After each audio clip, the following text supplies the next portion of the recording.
हो गई, अब उससे इतना कार्य होता नहीं था, तो उसने अपने मालिक से कहा कि अब है ना मेरे को रिटायरमेंट चाहिए।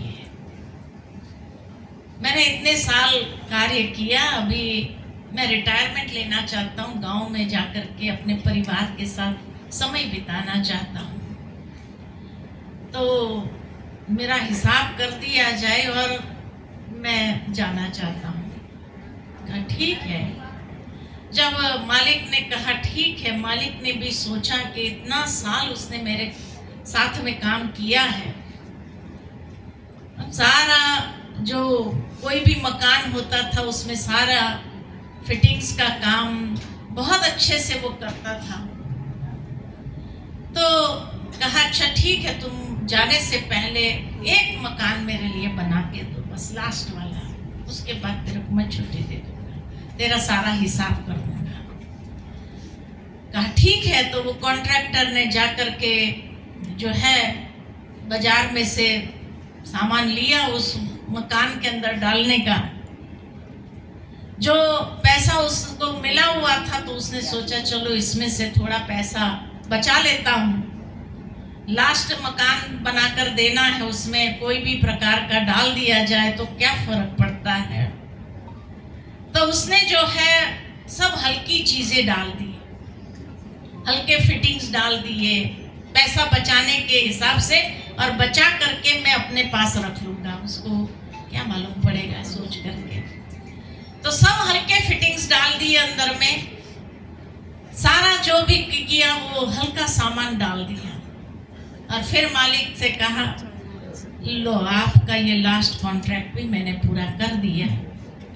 तो मालिक ने क्या किया कि वही चाबी उठाकर कहा ये लास्ट जो था तेरे लिए ही था, है ना, तुमने इतना मेरे लिए किया था, तो मेरा फर्ज बनता है कि तुझे कम से कम एक पक्का मकान तो दूं मैं, तो ये मैंने तेरे लिए ही बनवाया था। तो क्या हो गया, अफसोस होने लगा कि अरे ये क्या डाल दिया मैंने, सब हल्का डाल दिया, अब उसका तोड़ करके सारा जो लाइन डाली हुई थी वो सब निकाल करके अच्छी डाले, ये तो हो नहीं सकती है।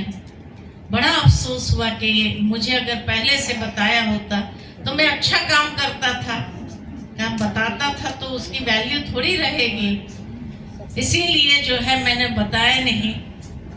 अब बोल भी नहीं सकता था, मैंने तो सब हल्का माल डाला है उसमें, अफसोस ही करता रहा। ठीक इसी तरह परमात्मा भी कभी कभी हम बच्चों को कुछ न कुछ देना चाहता है, इसीलिए उसने गीता के सार में ये बात कही, कर्म करता जा फल की चिंता मत कर, क्योंकि फल तो उसी कर्मों का ही मिलेगा, परछाई बन करके तुम्हें मिलना ही है। अगर कर्म की क्वालिटी हमारी डाउन होगी तो फल की क्वालिटी भी वैसी ही होगी। बाद में अफसोस करते हैं कई बार, अगर मुझे पता होता तो मैं बहुत अच्छे कर्म करता था, ये क्या हो गया मेरे से, ये अफसोस करने की आवश्यकता नहीं होती थी। तो इसीलिए जीवन के अंदर परछाई बन करके हर कर्म का फल चलता ही है। हाँ, ये जरूर है कि वो आज मिलेगा या कल मिलेगा या अगले जन्म में मिलेगा। कई लोग ये भी सोचते हैं अगले जन्म का किसने देखा, भले आपने देखा न हो लेकिन मिलेगा तो जरूर। उस समय फिर मनुष्य ये सोचता है, कल ही मेरे से किसी ने प्रश्न किया, अच्छे लोगों के साथ बुरा क्यों होता है, अच्छे लोगों के साथ जिसने इस जन्म में कभी किसी को दुख नहीं दिया, बहुत अच्छे कर्म किए, हम देख रहे हैं उनको, फिर भी उनके साथ बुरा क्यों होता है। जब फल पकने का समय आता है तो उसको कौन रोक सकता है। तो पिछले जन्म में जो ऐसे कर्म किए हैं तो जरूर है वो फल के रूप में सामने तो आएगा ही आएगा। तो इस जन्म में बड़े अच्छे कर्म किए हैं, उसका कहीं आगे मिलेगा। कब मिलता है, हर कर्म का फल कब मिलता है, क्या यही जन्म में मिलता है, दूसरे जन्म में कैसे पता चले। ये डिपेंड करता है कि आपकी इंटेंसिटी पर, कितनी इंटेंसिटी के साथ वो कर्म किया गया है। जैसे मिर्ची का बीज डालो, 3 महीने में फल मिल जाता, 3 महीने में मिर्ची निकल आती। अनाज का बीज डालो तो 4-6 महीने के अंदर फल निकलना शुरू होता है। इसी प्रकार अगर कोई फलों का बीज डालो, साल 2 साल 3 साल के बाद फल निकलना चालू होता है। नारियल का बीज डालो, 10 साल के बाद भी फल निकलता है, क्या मालूम। तभी तो मनुष्य जब दुखी होता है तो क्या कहते हैं, पता नहीं किस जन्म का कर्म है जो आज मेरे सामने आए हैं। इसीलिए कहा कर्म न्याय करता है, और जब कर्म न्याय करता है तो आज नहीं तो कल वो फल के रूप में मेरे सामने आना ही है। जितनी इंटेंसिटी के साथ किया गया है उतनी इंटेंसिटी से वो रिटर्न भी होता है। इसलिए बहुत सावधान होकर के कर्म करना चाहिए। तभी तो श्रीमद् भगवत गीता को कर्म ग्रंथ भी कहा गया। धर्म ग्रंथ से ज्यादा उसको कर्म ग्रंथ कहा गया है कि हर चैप्टर के अंदर कर्म की गुह्य गति समझाई गई है कि कैसे कर्म करना चाहिए इंसान को। हर प्रकार के कर्म की बात की गई है, और इसीलिए भगवान बार बार अर्जुन को कहते कि हे अर्जुन, मैं तुम्हें कर्म अकर्म विकर्म की गुह्य गति समझाता हूं। कर्म अकर्म विकर्म। अब कर्म किया ये तो पता है ना, कि बीज बोने का काम किया। अकर्म किसको कहा जाता है? अकर्म किसको कहा जाता है?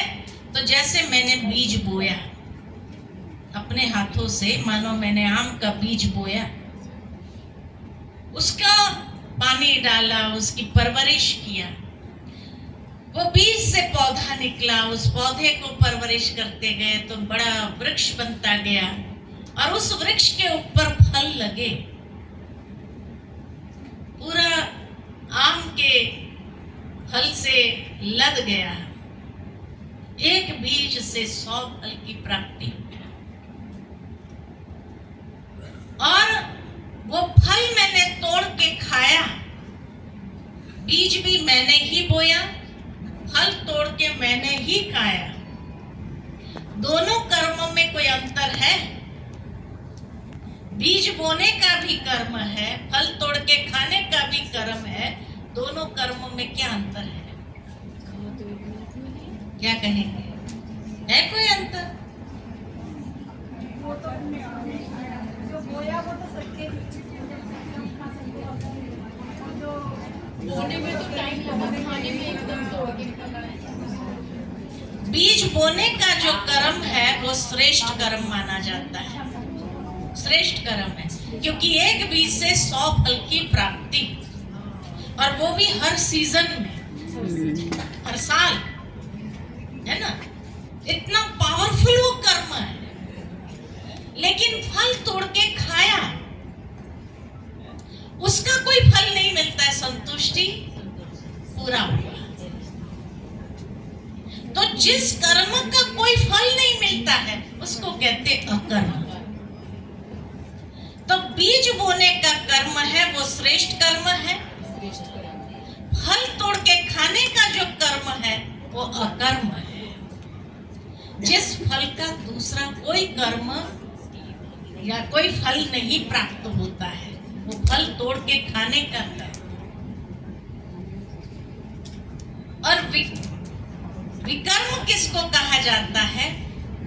जो विकृति के आधार पर किया गया कर्म है, कोई ना कोई बुरी वृत्ति के साथ किया गया कर्म है, उसको कहते विकर्म, विकृत कर्म। तो ये कर्म कर्म विकर्म की गुह्य गति समझाने के साथ भगवान ने बहुत सुंदर बात गीता के 4थे अध्याय में कही है कि हे अर्जुन, बुद्धिमान योगी किसको कहा जाता है? तो बुद्धिमान योगी वही है जो कर्म में अकर्म और अकर्म में कर्म देखता है वो बुद्धिमान योगी है। अर्थात बीज बोना ये तो श्रेष्ठ कर्म है ही है, फल तोड़ के खाया ये भी कर्म है, यह कर्म है। लेकिन बुद्धिमान व्यक्ति किसको कहा? अकर्म में कर्म, अर्थात वो फल खा के फेंक दिया डस्टबिन में, कोई मतलब नहीं, लेकिन उस बीज को खाने के बाद उस बीज को पुनः रोपित करूं, ये है अकर्म में श्रेष्ठ कर्म, अकर्म में श्रेष्ठ कर्म। और फिर ये भावना के साथ कि मैं रहूं ना रहूं, लेकिन इसके फल कोई भी खाए, ये है बुद्धिमान व्यक्ति। कर्म में अकर्म सब करते हैं, बुद्धिमान व्यक्ति अकर्म में कर्म करता है और ये भावना के साथ करता है कि इसका फल कोई भी खाए। कितनी खुशी, उमंग, उत्साह प्रदान करता है जब ऐसी भावना रख करके कर्म करते हैं। तो गीता के अंदर ये बहुत सुंदर बात स्पष्ट की गई है कि आप हर अकर्म में भी श्रेष्ठ कर्म करो, उसमें भी बीज कैसे बोया जाए ये देखो, ये है बुद्धिमान योगी। बहुत सुंदर एक कहानी मुझे याद आती है, उसको लेकर के एक दृष्टांत याद आता है। और दृष्टांत ये है कि जैसे मान लो कि दृष्टांत में जैसे सेठ जी थे और उस सेठ जी को 3 बेटे थे। 2 बेटों की शादी हो गई थी, तीसरे बेटे की शादी होने वाली थी। लड़की को देखा, रिश्ता जुड़ा और शादी हुई। तो जैसे ही तीसरी बहू घर में आई तो 2 बड़ी बहुओं ने उसको ससुर जी का नियम बता दिया कि देखो भाई, हमारे ससुर जी का नियम है दान नहीं करना, किसी को कुछ देना नहीं। उसको बड़ा आश्चर्य लगा, ये कैसा नियम? क्योंकि जिस परिवार से वो आ रही थी वहां उसके पिता ने उसको यही संस्कार दिया कि जो भी जरूरतमंद हो, जो आपके पास थोड़ा बहुत हो वो देना। अब यहाँ उसको बता दिया गया कि देना नहीं है कुछ भी, पड़ा रहे सड़ जाए कोई बात नहीं, फेंक दो, लेकिन देना नहीं। तो बड़ा आश्चर्य भी लगा उसको। लेकिन अभी ससुराल में जो नियम होगा उस नियम के हिसाब से तो चलना ही पड़ेगा। शुरू में तो काफी समय बीत गया। एक दिन वो कपड़े सुखा रही थी, सेठ जी का बड़ा बंगला था, तो पहले माले की गैलरी में वो कपड़े सुखा रही थी। गेट पर एक फकीर आता है और फकीर ने कहा, 3 जन्म का भूखा हूं, कुछ दे दो। तो बहू ने ऊपर से जवाब दिया उसको, बासी खाना खा रहे हैं, कल उपवास करेंगे। ये सुन करके वो फकीर चला गया।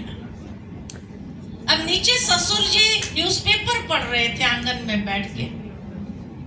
उसने जब ये बात सुनी, बासी खाना खा रहे हैं, कल उपवास करेंगे, बड़ा आश्चर्य लगा। उसने घर के अंदर आके पूछा, हमने बहू को कब बासी खाना खिलाया? नहीं, हमारे घर में बासी खाना फेंक दिया जाता है, किसी को खिलाया नहीं जाता है, किसी को दिया नहीं जाता है। तो फिर बहू ने ऐसा क्यों कहा कि बासी खाना खा रहे हैं? और कल कौन सा त्योहार है जो उपवास करना है? कल तो कोई त्योहार नहीं है। तो फिर कल उपवास करने की क्या बात थी? क्यों उपवास करेंगे?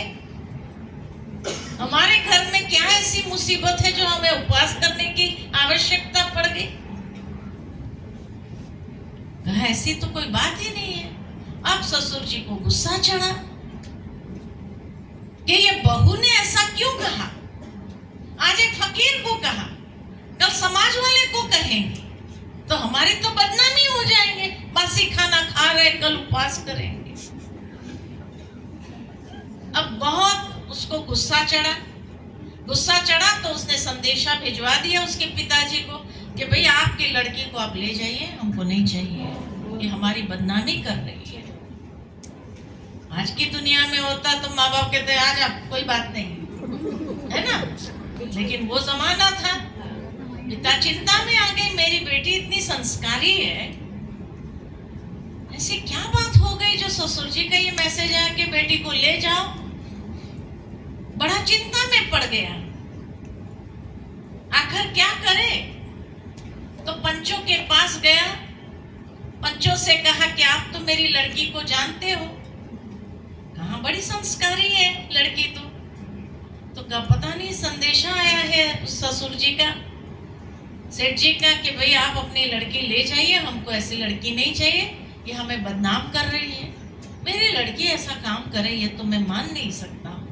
जरूर कोई मिसअंडरस्टैंडिंग हुई है, लेकिन ये मिसअंडरस्टैंडिंग कैसे दूर किया जाए। पंचों ने कहा इसमें क्या बड़ी बात है, हम सेठ जी को बुला लेते हैं, पूछ लेते हैं भाई क्या हुआ। क्या ठीक है। पंचों ने सेठ जी को मैसेज भेजा कि भाई आप आ जाओ, एक मीटिंग रखी है आपके लिए। वो सेठ जी पहुंच गए तो सभी पंचों ने और वो पिता ने मिलकर के कहा भाई ऐसी क्या बात हो गई जो आपने कहा लड़की को ले जाइए, उनको नहीं चाहिए ऐसी लड़की। तो तब उसने सारी बात बताई। अरे एक फकीर आया मांगने के लिए, इसने ऊपर से जवाब दिया बासी खाना खा रहे हैं, कल उपवास करेंगे। हमने कौन से दिन बासी खाना खिलाया? कभी हमारे घर में बासी खाना किसी को नहीं दिया जाता है, फेंक दिया जाता है। और किस दिन उपवास करने के लिए कहा? तो उसने ऐसा कहा ही क्यों? और वो भी फकीर को। आज फकीर को कहा, कल समाज वाले को कहेगी तो हमारी इज्जत क्या रहेगी। इसलिए ऐसी लड़की हमको नहीं चाहिए। पंच लोग ने विचार करते हुए कहा अगर ऐसा कहा है तो गलत बात है। एक काम करते हैं, हम लड़की को बुला लेते हैं, उसको पूछते हैं कि तुमने ऐसा क्यों कहा।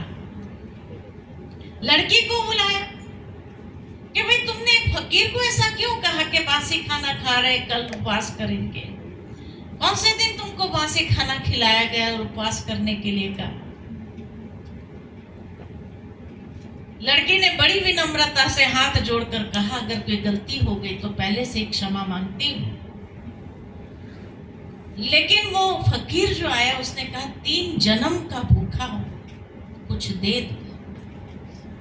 उसका भाव ये था कि पहले जन्म में उसके पास होगा नहीं होगा मालूम नहीं, और इसलिए उसने कभी दान किया ही नहीं। जब किया ही नहीं तो फकीरी आ गई, कुछ रहा ही नहीं उसके पास।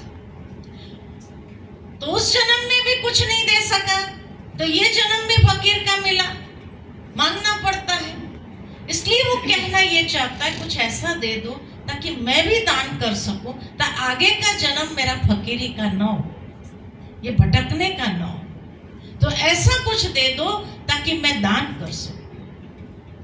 अब हमारे घर में ससुर जी का नियम है कभी किसी को कुछ भी देना नहीं, दान नहीं करना। खाना बचता है फेंक दो, लेकिन दान नहीं करना, देना नहीं।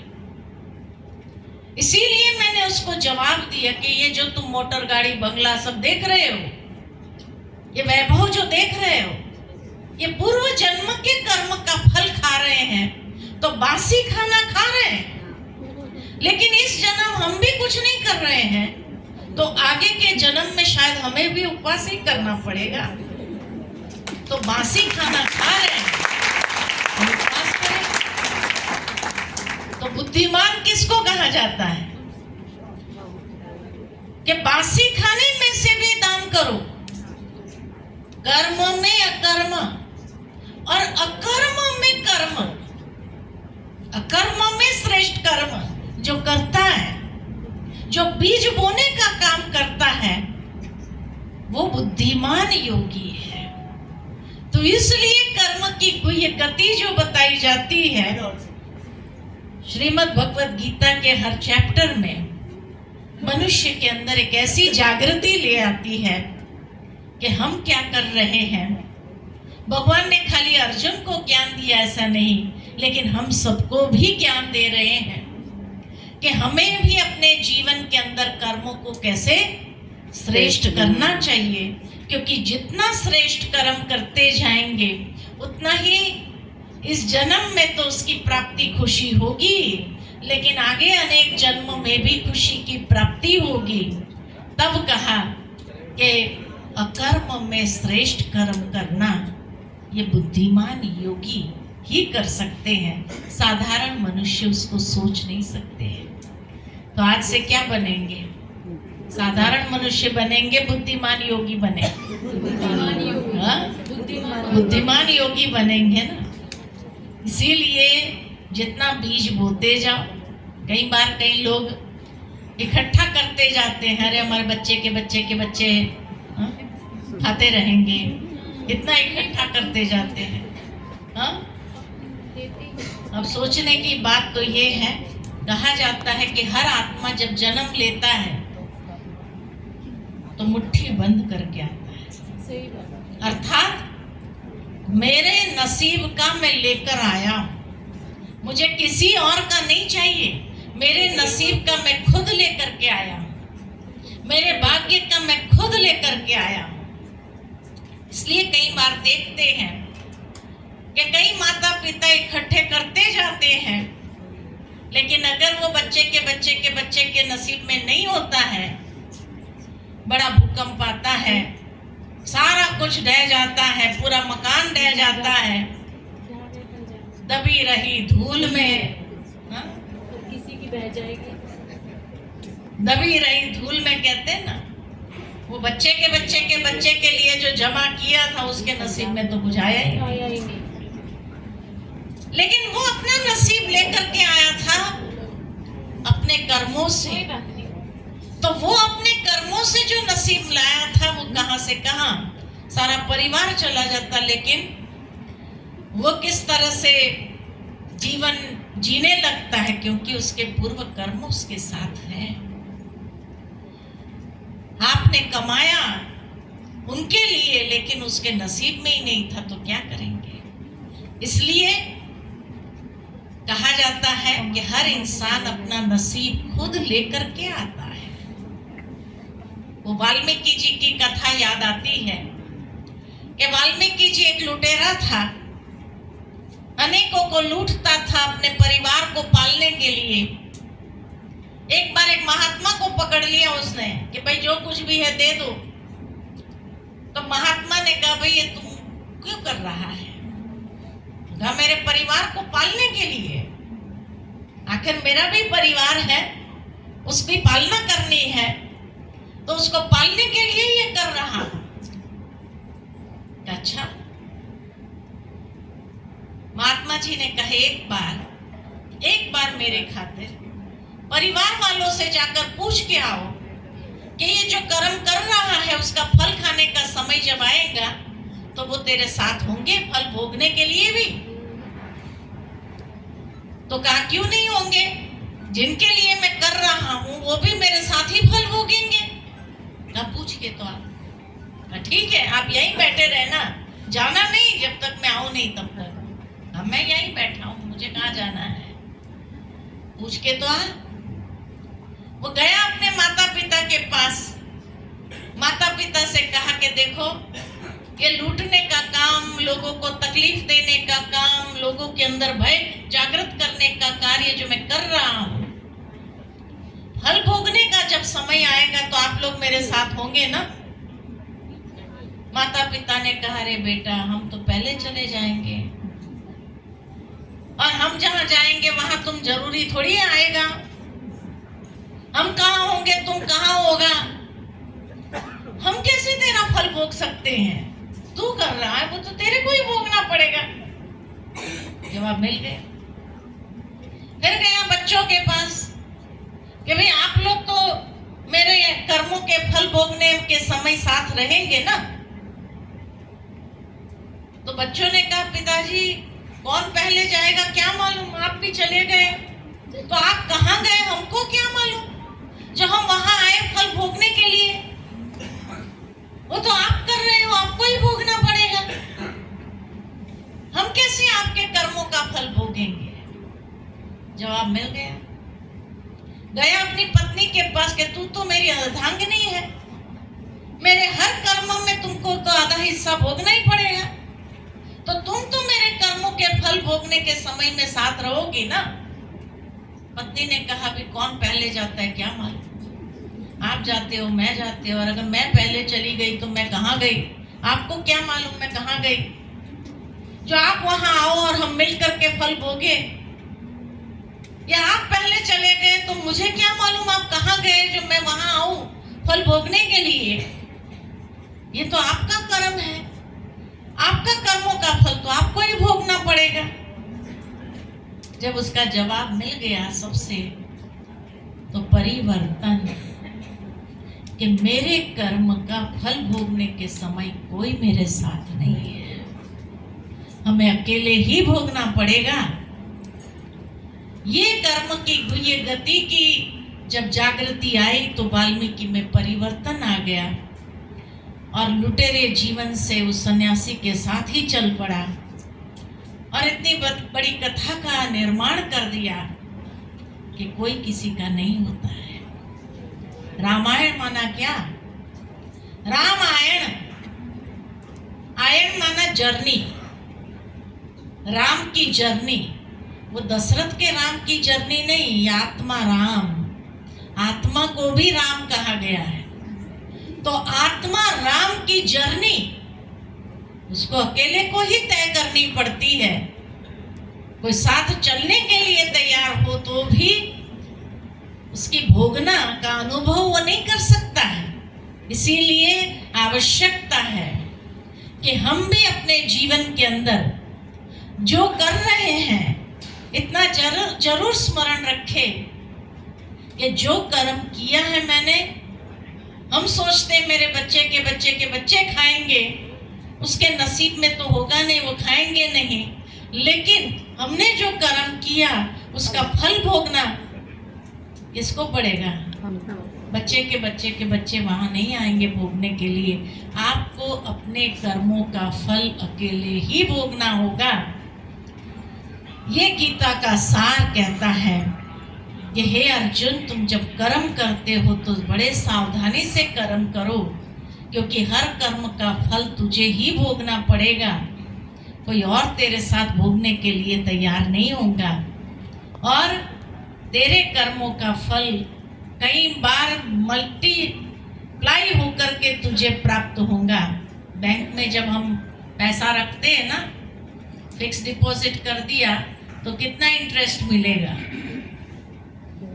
है ना, ज्यादा मिलता है फिक्स डिपॉजिट के ऊपर। 2-4 साल के लिए रख दिया तो और ज्यादा मिल जाएगा, 10 साल का रख दिया तो और ज्यादा मिलेगा। ठीक इसी तरह कोई कर्म का फल अगर संचित कर्म में गए, फिक्स डिपॉजिट में चले गए, तो उसका इंटरेस्ट कितना मल्टीप्लाई होकर के मिलेगा, जो कभी कभी आप हॉस्पिटल में जाकर देखो किस तरह की भोगना लोग भोग रहे हैं। और तब अंदर मन में सवाल, और उसमें भी खास करके अगर कैंसर हॉस्पिटल में चले जाओ तो वहां जिस तरह से लोग भोगना भोगते हैं, तब पता चलेगा कि कैसी कैसी भोगना होती है, कितनी दर्दनाक भोगनाओं से गुजरना पड़ता है। उस समय यही अंदर से निकलता है, पता नहीं ये कौन से कर्म किए होंगे जो आज ऐसी बीमारी, ऐसी भोगना उसको भोगनी पड़ रही है। परिवार के लोग साथ में होते हुए भी उसका दुख दर्द शेयर नहीं कर सकते हैं, ले नहीं सकते हैं, उसको आश्वासन खाली दे सकते हैं, लेकिन भोगना तो उसको अकेले को ही है। इसीलिए जो है हर कर्म करते हुए ये जागृति जरूर मन के अंदर हो कि इस कर्म का फल हमें क्या मिलने वाला है। तब जाकर के अंदर में एक होश आएगा कि हर कर्म एक क्वालिटी कर्म करो, ताकि अनेक जन्म मल्टीप्लाई होकर के भी अगर मिले तो अच्छा ही मिले। बाकी हर आत्मा अपना नसीब लेकर के आई है। इसीलिए आप दूसरों की चिंता इतनी न करो, जितनी आपकी जवाबदारी है उतनी चिंता अवश्य करो, लेकिन बाकी हर आत्मा अपना नसीब खुद लेकर के आया है।